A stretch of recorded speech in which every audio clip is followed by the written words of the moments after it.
사도신경으로 신앙 고백하십니다. 나는 전능하신 아버지 하나님 천지의 창조주를 믿습니다. 나는 그의 유일하신 아들 우리 주 예수 그리스도를 믿습니다. 그는 성령으로 잉태되어 동정녀 마리아에게서 나시고 본디오 빌라도에게 고난을 받아 십자가에 못 박혀 죽으시고 장사된 지 사흘 만에 죽은 자 가운데서 다시 살아나셨으며 하늘에 오르시어 전능하신 아버지 하나님 우편에 앉아 계시다가 거기로부터 살아있는 자와 죽은 자를 심판하러 오십니다. 나는 성령을 믿으며 거룩한 공교회와 성도의 교제와 죄를 용서받는 것과 몸의 부활과 영생을 믿습니다. 아멘. 열왕기 하 25장부터 역대상 2장까지입니다.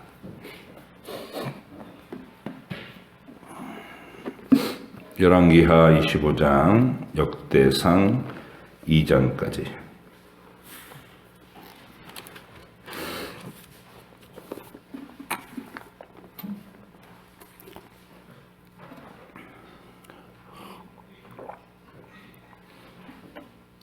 함께 읽겠습니다. 시드기야 제9년 열째 달 10일에 바벨론의 왕 느부갓네살이 그의 모든 군대를 거느리고 예루살렘을 치러 올라와서 그 성에 대하여 진을 치고 주위에 토성을 쌓음에 그 성이 시드기야 왕 제11년까지 보위되었더라. 그의 넷째 달 9일에 성중에 기근이 심하여 그 땅 백성의 양식이 떨어졌더라. 그 성벽이 파괴되매 모든 군사가 밤중에 두 성벽 사이 왕의 동산 곁 문길로 도망하여 갈대아인들이 그 성읍을 에워쌌으므로 그가 아라바 길로 가더니 갈대아 군대가 그 왕을 뒤쫓아가서 여리고 평지에서 그를 따라잡으매 왕의 모든 군대가 그를 떠나 흩어진지라. 그들이 왕을 사로잡아 그를 리블라에 있는 바벨론 왕에게로 끌고 가매 그들이 그를 신문하니라.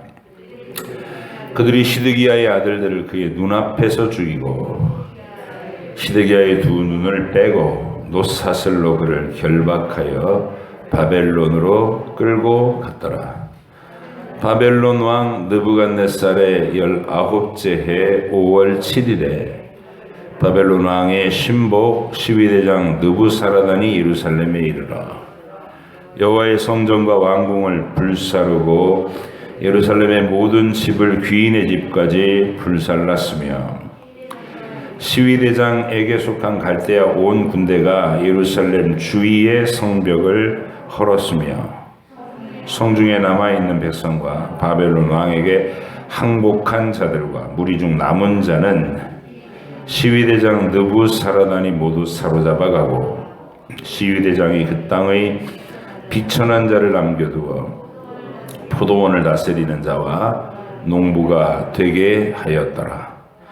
갈대아 사람이 또 여호와의 성전의 두 놋기둥과 받침들과 여호와의 성전의 놋바다를 깨뜨려 그 놋을 바벨론으로 가져가고 또 가마들과 부삽들과 부집개들과 숟가락들과 섬길 때에 쓰는 모든 놋그릇을 다 가져갔으며 시위대장이 또 불옮기는 그릇들과 주발들 곧 금으로 만든 것이나 은으로 만든 것이나 모두 가져갔으며 또 솔로몬이 여호와의 성전을 위하여 만든 두 기둥과 한 바다와 받침들을 가져갔는데 이 모든 기구의 놋 무게를 헤아릴 수 없었으니 그 한 기둥은 높이가 18규빗이요 그 꼭대기에 놋머리가 있어 높이가 3규빗이요 그 머리에 둘린 그물과 석류가 다 놋이라.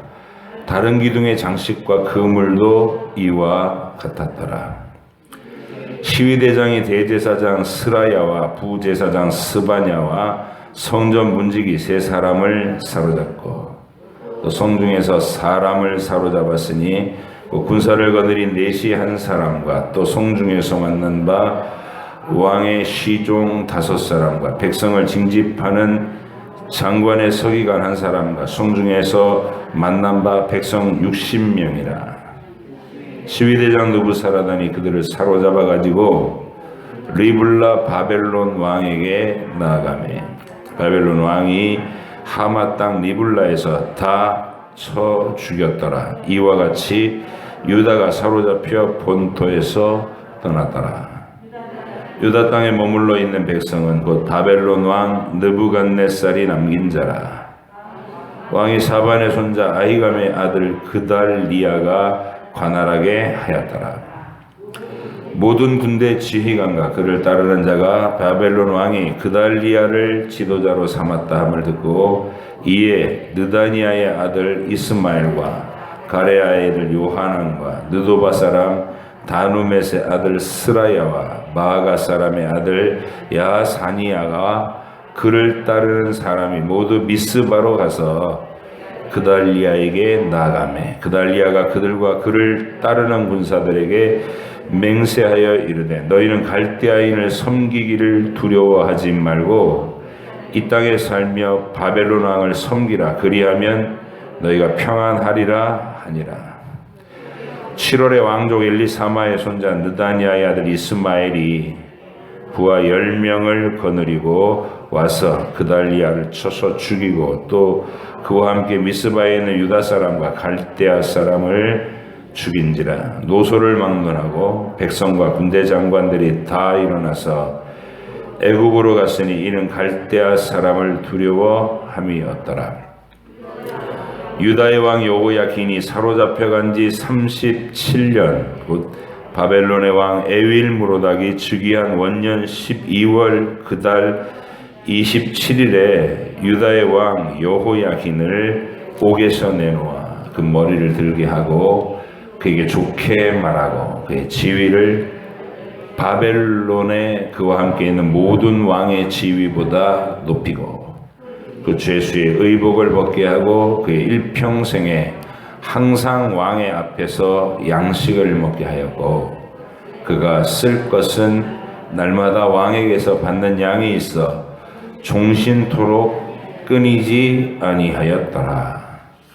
아담, 셋, 에노스, 게난, 마할랄렐, 야렛, 에녹, 무두셀라, 라멕, 노아, 셈, 함과 야벳은 조상들이라. 야벳의 자손은 고멜과 마곡과 마대와 야완과 두발과 메섹과 다라스요.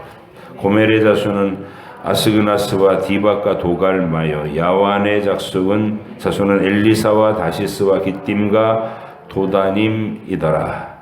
함의 자손은 구스와 미스라임과 북과 가나안이요. 구스의 자손은 스바와 하일라와 삽다와 라마와 삽드가요. 라마의 자손은 스바와 드다니요.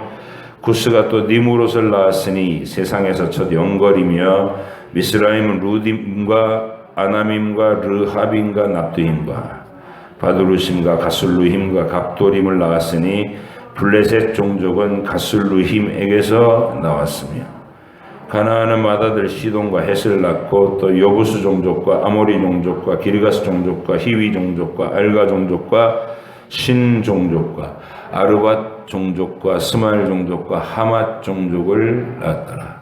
셈의 자손은 엘람과 아수르와 아르박삭과 룻가람과 우스와 훌과 게델과 메색이라. 아르박삭은 셀라를 낳고 셀라는 에벨을 낳고 에벨은 두 아들을 낳아 하나의 이름은 벨렉이라 하였으니 이는 그때의 땅이 나뉘었으며 그의 아우의 이름은 욕단이며 욕단이 알모닥과 셀렙과 아살마벳과 예라와 하도람과 우살과 디글라와 에발과 아비마엘과 스바와 오빌과 하윌라와 요밥을 낳았으니 욕단의 자손은 이상과 같으니라. 셈, 아르박삿, 셀라, 에벨, 벨렉, 루, 수루, 나홀, 데라, 아브라함. 곧 아브라함은 조상들이요. 아브라함의 자손은 이삭과 이스마엘이라. 이스마엘의 족보는 이러하니 그의 맏아들은 느바요시요. 다음은 게달과 앗부엘과 밉삼과 미스마와 두마와 마사와 하닥과 데마와 여둘과 나비스와 게드마라. 이들은 이스마엘의 자손들이라. 아브라함의 소실 그두라가 낳은 자손은 시므란과 욕산과 무단과 미디안과 이스박과 수아여. 욕산의 자손은 스바와 드단이요 미디안의 자손은 에바와 에벨과 한옥과 아비다와 엘다니. 이들은 모두 그두라의 자손들이라. 아브라함이 이삭을 낳았으니 이삭의 아들은 에서와 이스가엘이더라. 에서의 아들은 엘리바스와 루엘과 여우스와 알람과 고라요. 엘리바스의 이름은 대만과 오말과 스비와 가담과 그나스와 딥나와 아말렉이요. 루엘의 아들은 나학과 세라와 삼마와 미사예요. 세일의 아들은 로단과 소발과 시브온과 아나와 디손과 에셀과 디산이요.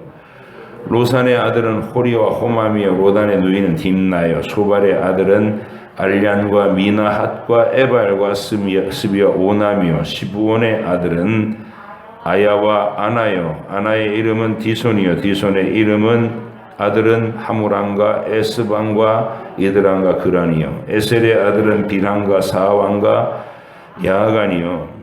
디산의 아들은 우스와 아란이더라.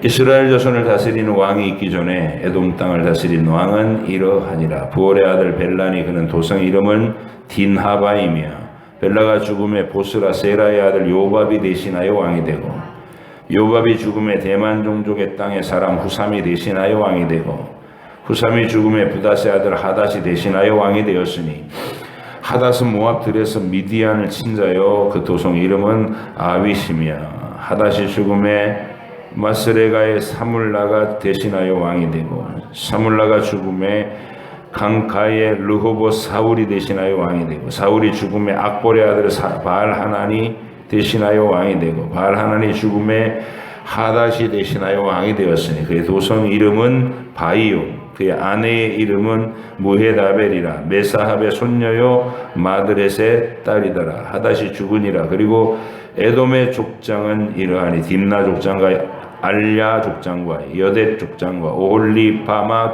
족장과 엘라 족장과 바논 족장과 그나스 족장 대만 족장과 밉살 족장과 막디엘 족장과 이람 족장이라. 에돔 족장이 이러하였더라. 이스라엘의 아들은 이러하니 르우벤과 시몬과 레위와 유다와 이사갈과 스불론과 단과 요셉과 베냐민과 납달리와 갓과 아셀이더라. 유다의 아들은 에르와 오난과 셀란이. 이 세 사람은 가나안 사람 수아의 딸이 유다에게 낳아준 자요. 유다의 맏아들 에르는 여호와 보시기에 악하였으므로 여호와께서 죽이셨고 유다의 며느리 다말이 유다에게 베레스와 세라를 낳아주었으니 유다의 아들이 모두 다섯이더라. 베레스의 아들은 헤스론과 하물이요 세라의 아들은 시므리와 에단과 헤만과 갈골과 다란이 모두 다섯 사람이요. 갈미의 아들은 아갈이니 그는 진멸시킬 물건을 범하여 이스라엘을 괴롭힌 자이며 에단의 아들은 아사랴더라. 헤스론이 낳은 아들은 여라무엘과 람과 글루베라. 람은 암미나답을 낳고 암미나답은 나손을 낳았으니 나손은 유다 자손의 방백이며 나손은 살마를 낳고 살마는 보아스를 낳고 보아스는 오벳을 낳고 오벳은 이세를 낳고 이세는 맏아들 엘리압과 둘째로 아비나답과 셋째로 시므아와 넷째로 느다넬과 다섯째로 рат데와 여섯째로 오셈과 일곱째로 다윗을 낳았으며 그들의 자매는 수르야와 아비가일이라. 수르야의 아들은 아비세와 요압과 아사엘 삼형제요 아비가일은 아마사를 낳았으니 아마사의 아버지는 이스마엘 사람 예델이었더라. 헤스론의 아들 갈렙이 그의 아내 아수바와 여리옷에게서 아들을 낳았으니 그가 낳은 아들들은 예셀과 소밥과 아르돈이며 아수바가 죽은 후에 갈렙이 또 에브라에게 장가들었더니 에브라시 그에게 후를 낳아주었고 후는 우리를 낳고 우리는 부살레를 낳았더라.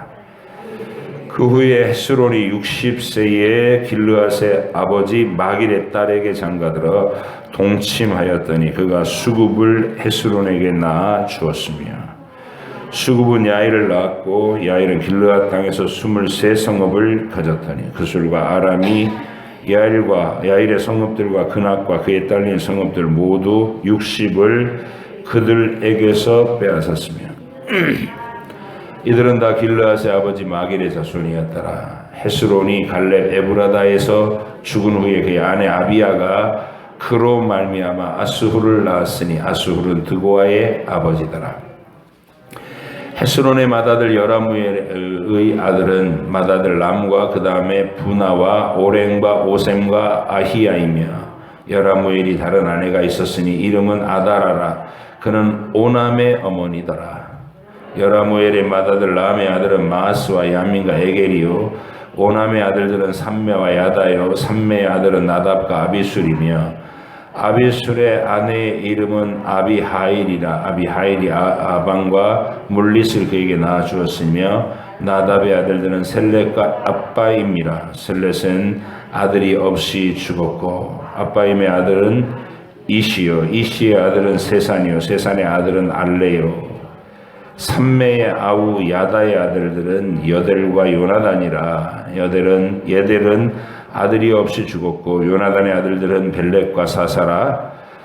여라무엘의 자손은 이러하며 세산은 아들이 없고 딸뿐이라. 그에게 야르하라 하는 애굽 종이 있으므로 세산이 딸을 그 종 야르하에게 주어 아내를 삼게 하였더니 그가 그로 말미암아 앗대를 낳고 앗대는 나단을 낳고 나단은 사밧을 낳고 사밧은 에불라를 낳고 에불라는 오벳을 낳고 오벳은 예후를 낳고 예후는 아사랴를 낳고 아사랴는 헬레스를 낳고 헬레스는 엘르아사를 낳고 엘르아사는 시스메를 낳고 시스메는 살룸을 낳고 살룸은 여가메를 낳고 여가메아는 엘리사마를 낳았더라. 여라무엘의 아들 갈렙의 아들 곧 맏아들은 메사이니 십의 아버지요 그 아들은 마레산이 헤브론의 아버지며 헤브론의 아들들은 고라와 답부아와 레겜과 세마라. 세마는 라함을 낳았으니 라함은 요르그암의 아버지며 레겜은 삼매를 낳았고 삼매의 아들은 마온이라. 마온은 벳술의 아버지며 갈렙의 소실 에바는 하란과 모사와 가세스를 낳고 하란은 가세스를 낳았으며 야데의 아들은 레겜과 요단과 게셈과 벨렉과 에바와 사압이며 갈렙의 소실 마가는 세벨과 디르하나를 낳았고 또 만만나의 아버지 사압을 낳았고 또 막베나와 기부아의 아버지 스와를 낳았으며 갈렙의 딸은 악사더라. 갈렙의 자손 곧 에브라다의 맏아들 훌의 아들은 이러하니 기랏 여아림의 아버지 소발과 베들레헴의 아버지 살마와 벳 가델의 아버지 하렙과 기랏 여아림의 아버지 소발의 자손은 하로에야 무누훗 사람의 절반이니 기랏 여아림 족속들은 이델 종족과 붓 종족과 수맛 종족과 미스라 종족이라. 이로 말미암아 소라와 에스다울 두 종족이 나왔으며 살마의 자손들은 베들레헴과 느도바 종족과 아다롯 벳 호요압과 마나핫 종족의 절반과 소라 종족과 야베스에 살던 서기관 종족 곧 디랏 종족과 시므앗 종족과 수갓 종족이니 이는 다 레갑 가문의 조상 함마덱에서 나온 겐 종족이더라. 아멘. 기도하겠습니다.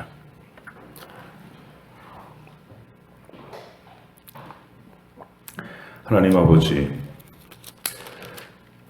이스라엘과 유다가 역사 속에서 차례로 패망하여 혹독한 바벨론 포로 기간을 거치는 그 과정을 우리에게 하나님께서 말씀으로 또 구원의 역사로 읽게 하시고 또 듣게 하십니다. 그리고 역대상을 통하여 이제 또 다른 하나님의 계시를 접하는데 수많은 사람들의 이름을 우리가 읽었습니다.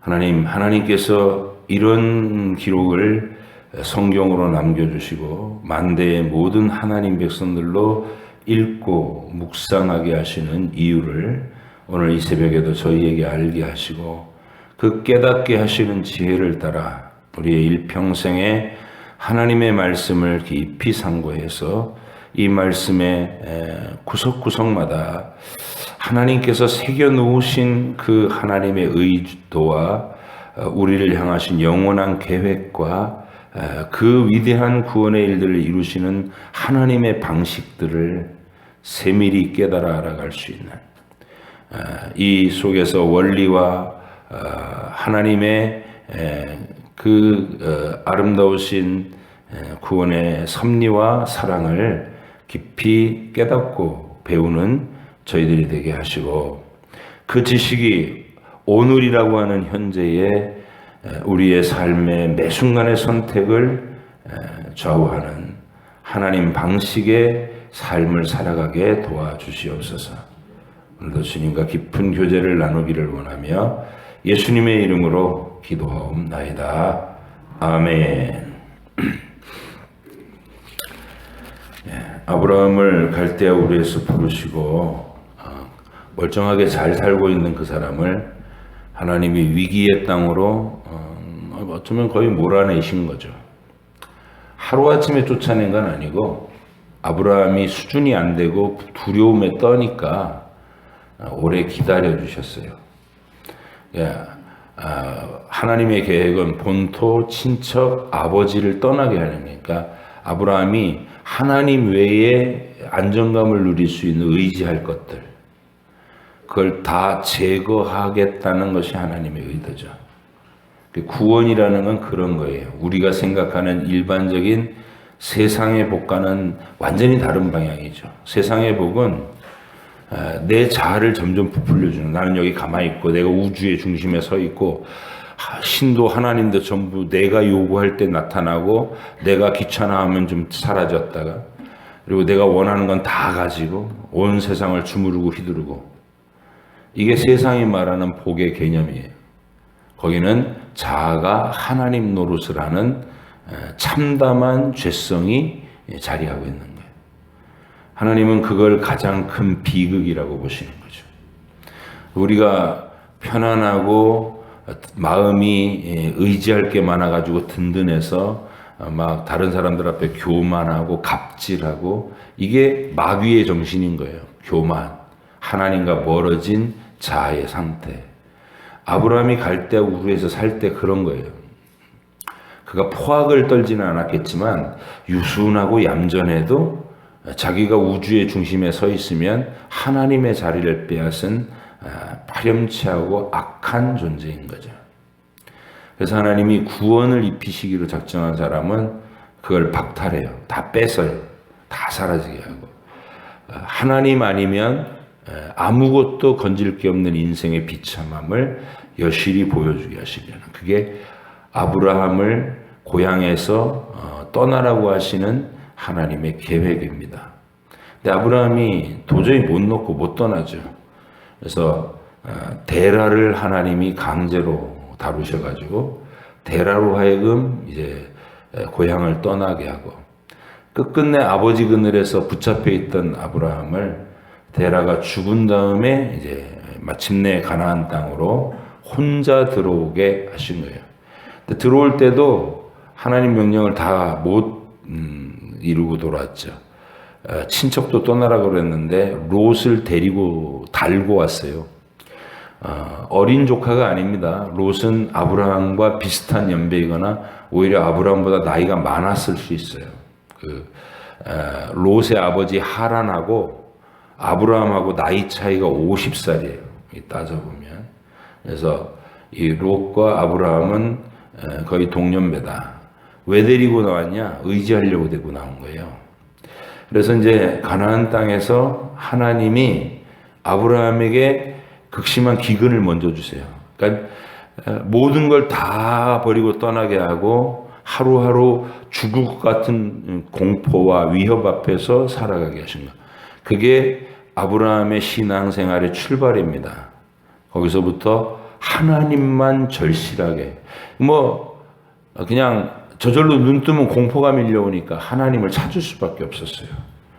근데 하나님이 아브라함에게 위기를 더 극심하게 해주신 다음에 그걸 해결해 주시는 하나님으로, 아브라함의 걸음걸음을 보호해 주시는 하나님으로 하나님 자신을 나타내시니까 아브라함이 그제서야 똑같은 위기의 땅에 여전히 머무는데도 어제까지는 죽을 것 같았는데 하나님을 알고 나니까 담대해지는 거.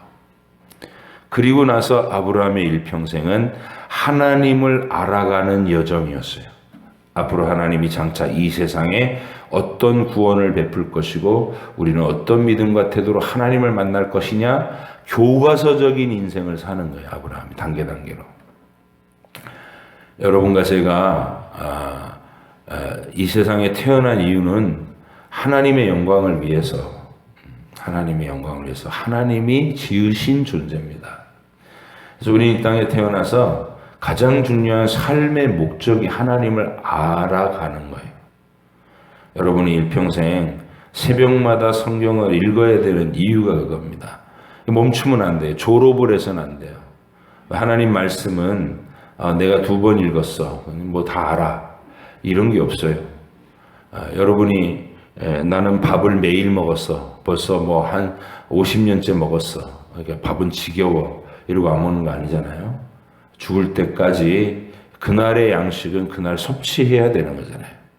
마찬가지예요. 말씀을 그렇게 여러분의 삶에 가까이 두고 언제나 묵상하는 말씀 학도로서 정말 이 땅에서의 생명이 다 하는 날까지 성경을 늘 읽고 묵상하다가 천국에 입성할 수 있기를 바랍니다.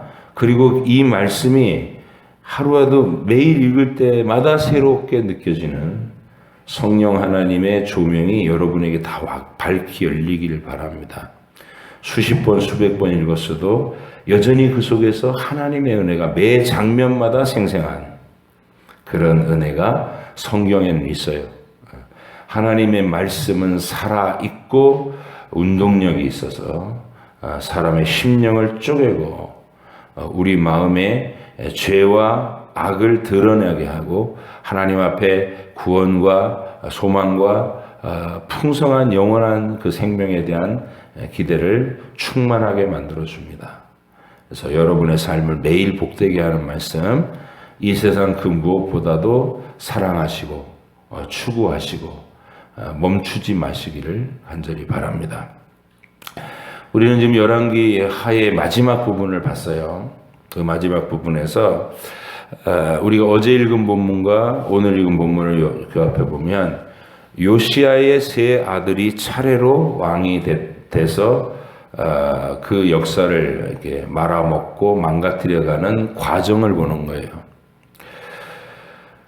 요시야가 전쟁터에서 갑자기 죽죠. 뭐 누구도 예상 못했어요. 39살짜리 젊은 왕이 그렇게 갑자기 허망하게 하루아침에 죽을 것이라고는 아무도 상상하지 못했는데 하나님의 계획하심이 있었죠. 이제 유다를 이 북이스라엘은 이미 오래전에 히스기야 시대에 완전히 아수르에 짓밟혀서 사라졌고 남은 유다가 바벨론에 계속 공격을 받았는데 하나님이 버티게 하셨죠. 여지껏 버티게 하시고 그 히스기야 시대부터 이게 우시야, 아하스, 히스기야, 므낫세, 아몬, 그리고 요시야, 그리고 세 아들, 이렇게 해서 역사가 끝나는데 거기서 히스기야하고 요시야 빼고는 전부 악한 왕들이에요. 이스라엘의 역사를, 유다의 역사를 말아먹은 패역한 왕들인데, 그러면 우리가 이렇게 역사 전체를 바라볼 때 히스기야하고 요시야는 위대했구나, 이게 아니라 하나님의 의도를 보세요. 하나님의 의도. 막 급전직하로 막 멸망을 향해서 치달리고 있는 죄의 어둠의 시대를 히스기야를 한 시대를 세웠고 요시야를 한 시대를 세웠어요. 그 특징은 제가 말씀드렸죠.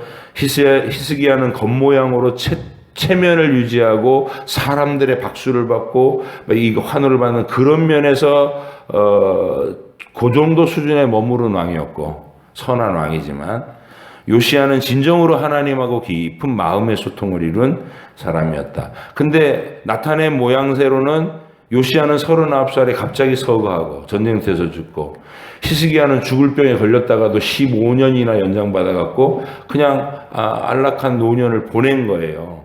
그리고 기대치 않았던 자식도 하나 낳고. 근데 그 자식을 희대의 악마로 키워낸 그 무책임한 15년이었죠. 그러니까 이런 걸 쭉 종합해 보면 우리는 히스기야보다는 요시야가 하나님과 마음과 이 사랑의 신뢰, 교통 그런 쪽으로 더 깊어진 인생이었다. 어저께 그건 자주 이게 비교를 해드렸고요. 어쨌든 이 히스기야라는 인물과 요시야라는 인물이 있음으로 해서 이 막 폭포 속으로 막 낭떠러지로 떨어져가는 역사를 하나님이 잠시 지연시킨 거고, 그리고 요시야 임금은 횃불처럼 그 시대에 타올라서 요시야 때문에 어떤 일이 벌어졌느냐. 요시야의 그 개혁 운동을 통해서 후대의 위대한 이 포로기의 하나님의 위대한 인물들, 예레미야와 에스겔과 다니엘과 그리고 수많은 포로의 땅에 끌려가서 시온을 그리워하며 하나님을 향한 간절한 이 진리의 추구를 할 수 있었던 새로운 믿음의 세대, 그거를 형성시킨 것이 요시야예요. 그래서 요시야가 없었으면 이스라엘은 이 바벨론 땅에 끌려가서 자기 민족의 정체성마저도 다 잃어버리고 역사의 흔적도 없이 사라졌을 만한 그런 나라였는데, 요시야가 철저한 개혁 운동을 하며, 물론 그가 어렸을 때는 hil기야 제사장이 한 거죠. 8살에 왕이 돼서 유다의 역사를 바로잡아 세우고 그런 말씀의 세계를 다시 정립해서 경건한 씨앗들을 마련해 놓은 거. 그 사람들이 이제 바벨론으로 끌려가서 하나님의 말씀대로 펼쳐지는 자기들의 현실을 보는 거예요. 신명기의 예언대로, 레위기의 예언대로 그대로 진행되는 자기들의 역사를 눈으로 보면서 바벨론 땅에서 고난 가운데 믿음을 새롭게 합니다. 그리고 나서 그때부터는 이제 흩어져 있던 모든 말씀의 두루마리를 다 집대성해가지고 구체적으로 성경이 형성되게 하고, 이제 이게 에스라가 했던 일 중에 가장 위대한 일이다 이렇게 보는 거예요. 에스라 느헤미야 시대에. 그래서 그 바벨론 포로 기간에 이스라엘의 신앙은 전혀 새로운 차원의 말씀 신앙으로 굳건하게 세워진다. 그 역사적 자료가 역대기예요. 역대기.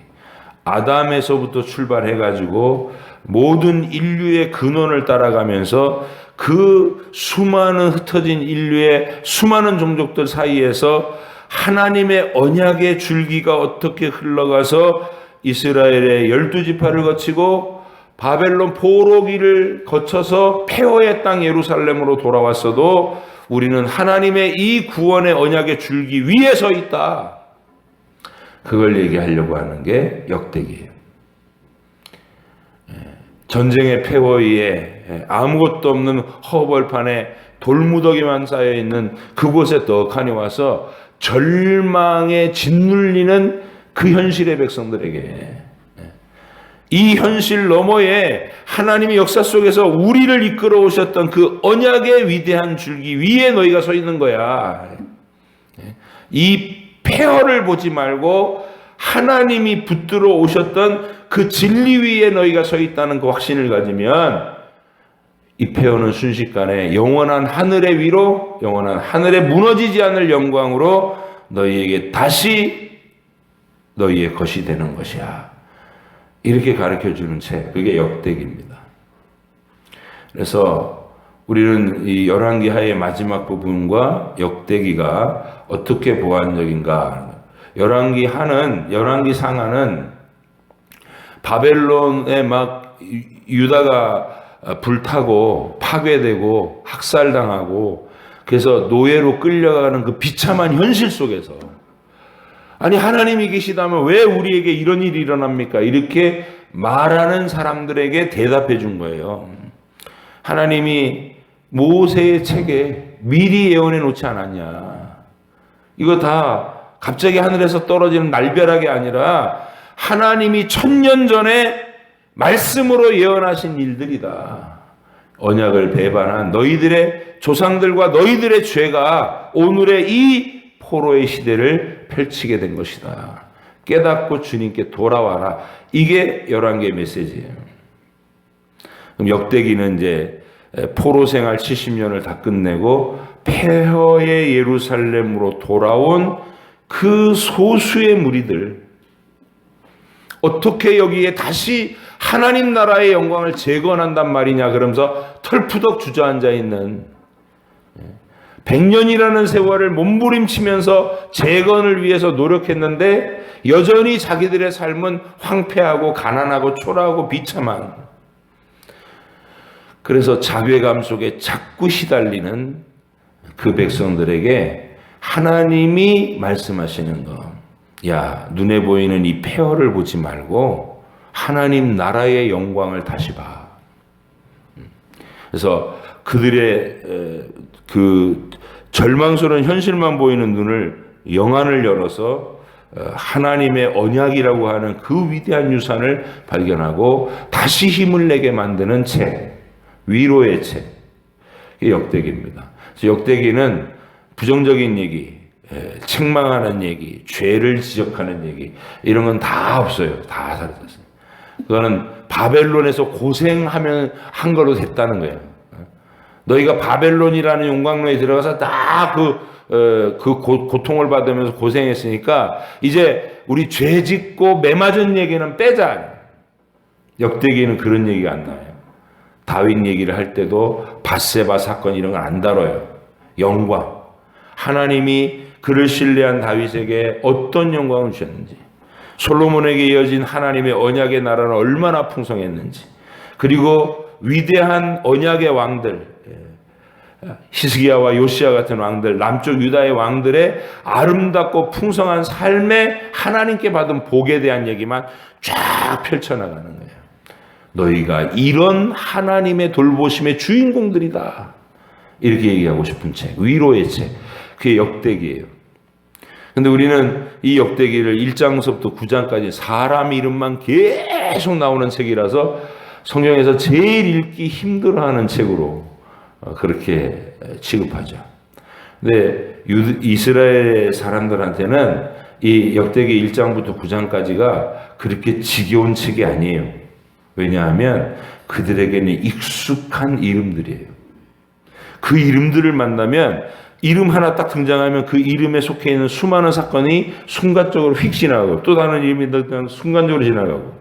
그러니까 역대기 1장부터 9장까지 사람 이름은 압축된 역사인 거예요. 어마어마한 이야기가 다 내재되어 있는, 그래서 이름 한 줄 딱 읽으면, 우리가 아브라함 이렇게 읽으면 갈대아 우르에서부터 뭐 하란 땅을 거쳐갖고 가나안 땅에 들어와서 아내 뺏겼다가 조카 롯을 떠나보내고 가나안 전쟁을 하고 소돔성 심판을 막 이런 얘기가 다 떠오르잖아요. 아브라함 그러면 그런 거예요. 1장부터 9장까지 모든 이름들이 이스라엘 백성들 익숙한 이름이고, 아, 이렇게 세상의 모든 민족들이 퍼져나갔구나. 그 가운데 언약의 줄기, 하나님께서 아담으로부터 시작해서 셋과 에노스, 에녹, 노아, 셈, 함, 그리고 노아 이후에는 아브라함 가문을 통해서 이스라엘 12지파가 형성돼서 여기까지 오게 하시는 하나님의 역사, 이렇게 보는 겁니다. 내가 이 언약의 줄기, 이 언약의 나라에 너희들도 주인공이다. 이걸 가르쳐주는 책. 여러분, 이제 그 위대한 얘기를 또 내일부터 계속 우리가 살펴가도록 하겠습니다. 예수님 안에서 구원받은 여러분은 죄와 허물, 이 땅에서 징계도 받아요. 하나님이 우리 속에 있는 죄성을, 악한 습관과 자기중심적인 이기심, 또 하나님 앞에 의심자라고 낙심자라고 흔들리기 잘하는 우리의 모든 죄성에 대해서 이 땅의 훈련들을 통해서 전부 소멸시켜 가실 거예요.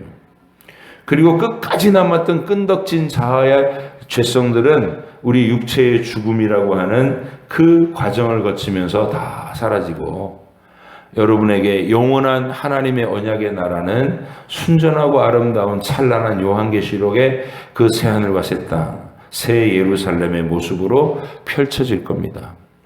우리는 지금부터 영원까지 마지막 행복한 마지막을 이미 약속받으면서 이 길을 걷는 거예요. 역대기의 세계관입니다. 너희는 초라하지 않아. 너희는 망할 존재가 아니야. 너희는 이대로 주저앉아 버릴 시시한 존재가 아니라 우주와 만물을 충만하게 만들 하나님 마음속에 있는 하나님의 보배들이고 하나님의 비밀병기들이야. 너희가 세상을 복되게 할 수 있고 너희가 세상에 생명의 빛을 줄 수 있는 위대한 사명의 사람들이야. 낙심하지 마. 주저앉지 마. 이렇게 말하는 것이 역대기의 내용이다.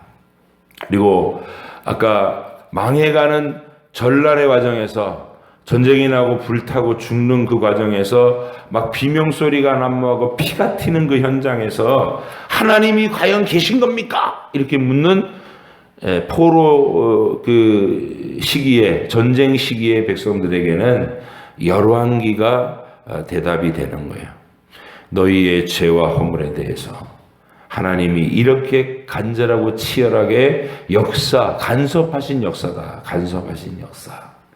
그 역사에서 하나님이 어떻게 세밀하게 모든 일들을 미리 말씀하셨고 말씀대로 그 일을 실행하셨는지를 증거로 봐라 그러면서 그런 사례들을 엮어낸 역사의 내용. 맨 마지막은 요시야의 세 아들이 차례로 왕이 돼서 나라를 말아먹는 얘기인데 그 얘기는 예레미야서에서 아주 세밀하게 할 겁니다. 이제 열왕기를 기둥으로 삼아서 역대기 지나고 나면 각 선지서들을 다 각 시대마다 이렇게 연결시켜서 설명해 드리면서 이 역사를 하나님이 어떤 예언의 말씀들로 채우셨는지를 또 알게 될 겁니다. 마지막 장면은 이래요. 37년에 끌려간 지 37년입니까? 39년입니까? 여호야긴이라는 왕이 포로로 끌려갔다가 예우를 받는 모습으로 에벨 무로닥이 그를 불러서 자기 식탁에 늘 참여하게 하고 쓸 것을 국고에서 보조해주고 그러면서 갑자기 그를 선대하는 거예요. 뭔 일이 있은 거예요. 뭔 일이. 우리는 그 뭔 일이라고 하는 게 하나님이 바벨론의 페르시아의 왕들을 감동시키셔가지고 그들로 하여금 유다에 살아계신 여호와 하나님의 증거를 만나게 하신 거. 그래서 그 끝에 우리가 에스라와 느헤미야가 왕의 총회, 페르시아 왕의 총회를 입다가 예루살렘을 재건하러 돌아오는 얘기로 연결되는 거예요. 그렇게 하나님은 이방 땅에서도 이방의 왕들까지도 감동시키셔서 하나님의 영광을 보이시는 분이시구나. 그런 기대감을 남겨놓고 열왕기가 끝나고 그리고 바로 위로의 책 역대기로 넘어가는 것. 이게 우리의 성경의 구조입니다. 오늘도 이런 하나님 나라의 안목을 가지고 여러분의 인생은 시시한 인생도 아니고 잊혀질 인생도 아니고 실패할 인생도 아닙니다. 여러분의 삶의 형편이 어떤 모양이든지 여러분은 영원한 하나님의 계획의 주인공들이시고 성경에서 말하는 그 위대한 역사의 한 줄기에서 여전히 현재 진행형인 하나님 나라의 완성을 향해서 달려나가는 의미 있는 인생이고 가치 있는 인생입니다. 스스로의 존재를 확신하시고 여러분의 인생의 하루를 시시하게 보내지 마시고 하나님과 깊은 소통을 이루면서 하나님께서 이끄시는 대로 순종하면서 하나님과 알콩달콩 동행할 수 있는 복된 하루 사시기를 주의 이름으로 축복합니다. 기도하겠습니다. 하나님 아버지 감사합니다. 오늘도 열왕기의 마지막 장면과 또 위로의 책 역대기에 이 수많은 이름들을 읽었습니다. 내일도 그런 이름들의 그 나열들을 쭉 우리가 9장까지 볼 텐데 그 의미들을 또 함께 생각해 보게 하시고, 하나님, 우리 오늘 하루의 이 인생에서 하나님 말씀을 읽고 그 말씀 앞에서 뭔가를 생각하고 내 생각을 하나님께 말씀드리며 또 하나님께로부터 오는 주의 음성에 귀 기울이면서 이 하루 동안 하나님이 어떤 일들로 내 앞에 채워주실지, 어떻게 내가 그 모든 일들을 하나님의 관점에서 바라보며 해결하며 담대하고 거침없이 당당하게 걸어갈 수 있게 하실는지 기대와 소망을 가지고 이 하루를 맞이하고자 합니다. 하나님, 모든 주의 백성들 기억해 주시고 목소리에 귀 기울여 주시고 저들에게 주님의 사랑 가득한 음성을 들려주시옵소서. 오늘도 주님이 우리를 깊은 은혜의 자리로 이끌어가 주실 줄 믿사옵고 예수님의 이름으로 기도합니다. 아멘. 하늘에 계신 우리 아버지, 아버지 이름을 거룩하게 하시며 아버지의 나라가 오게 하시며 아버지의 뜻이 하늘에서와 같이 땅에서도 이루어지게 하소서. 오늘 우리에게 일용할 양식을 주시고 우리가 우리에게 잘못한 사람을 용서하여 준 것 같이 우리 죄를 용서해 주시고 우리를 시험에 빠지지 않게 하시고 악에서 구하소서. 나라와 권능과 영광이 영원히 아버지의 것입니다. 아멘.